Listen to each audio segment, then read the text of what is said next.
और दूसरा हॉस्पिटल पे आए थे। वो चेन स्नैचिंग की घटनाएं होती, एक हस्बैंड वाइफ थे और एक लेडीज थे। तो इसको बहुत गंभीरता से हमारे एसपी साहब ने लिया। तत्काल उन्होंने एक टीम बनाई। इसमें दोनों थाना प्रभारी एसडीओपी साहब के नेतृत्व में टीम लगातार लगी रही। इस समय घटना घटित हुई, उसके बाद से लगातार इन्होंने उस रूट के जितने सीसीटीवी फुटेज उन सारे फुटेज को इन्होंने अपने नोटिस में लिया।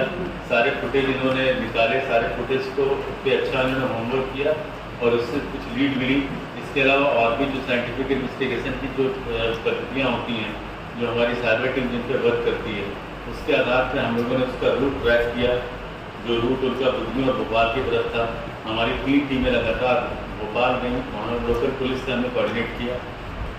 उसके बाद कल रात में एक लड़के को बाइक के साथ मैदा मिल के पास, चूँकि बालक विधि विरुद्ध बालक है, उसका नाम हम नहीं बता सकते, उसको इन्होंने अरेस्ट किया।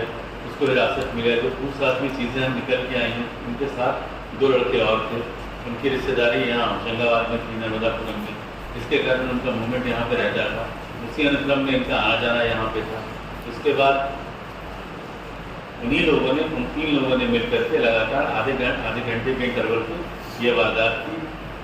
इसके अतिरिक्त उनके द्वारा कोलार और मिसरौर दोनों जगहों पे भोपाल में भी चेन स्नैचिंग की वारदात की गई है। एक जो बालक के विधि विरुद्ध, उसको हमने हिरासत में ले लिया है। जो हमारे यहाँ से उस घटनाक्रम में किया था, वो भी हमने विधिवत उसको जब्त कर लिया है। बालक को अभिरक्षा में लेकर के न्यायालय प्रस्तुत करके जो चाइल्ड वहाँ जहाँ हम उसको भेजते हैं वहाँ हमने उसको भेज दिया है। और उससे जो हमारे पास जो बाकी जानकारी मिली है, उसके आधार पर हमारी टीम जो बाकी 2 आरोपी हैं उनको पकड़ने के लिए लगातार प्रयास कर रही है और उसको हम जल्दी कर रहे हैं। अक्टूबर को स्थानीय नर्मदापुरम के दोनों थानों कोतवाली और देहात में चेन स्नैचिंग की 2 वारदातें हुई। दोनों वारदातें बहुत लगातार इंटरवल पे हुई थी। घटना की गंभीरता को देखते हुए एसपी सर के द्वारा एसडीओपी साहब की लीडरशिप में 3 टीमें बनाई गई, जिसमें शहर के दोनों थाना प्रभारी थे। सीसीटीवी फुटेज और साइबर सेल प्लस और साइंटिफिक इन्वेस्टिगेशन के जो मेथड्स होते हैं, उसके आधार पर हमने लोकेशन ट्रैक करते हुए कल रात में भोपाल से एक विधि विरुद्ध बालक को हिरासत में लिया है, जिससे स्नैचिंग में जो माल गया था वो हमने बरामद कर लिया है।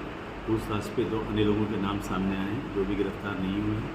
इनकी गिरफ्तारी के लिए हमारे प्रयास जारी हैं, उनको शीघ्र ही गिरफ्तार करेंगे। सर, कुल कितना सीसीटीवी कैमरे चेक किए गए थे इस घटना को लेकर?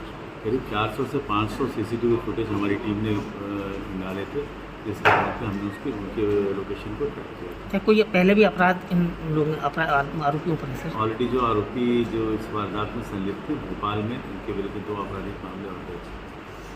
ठीक है।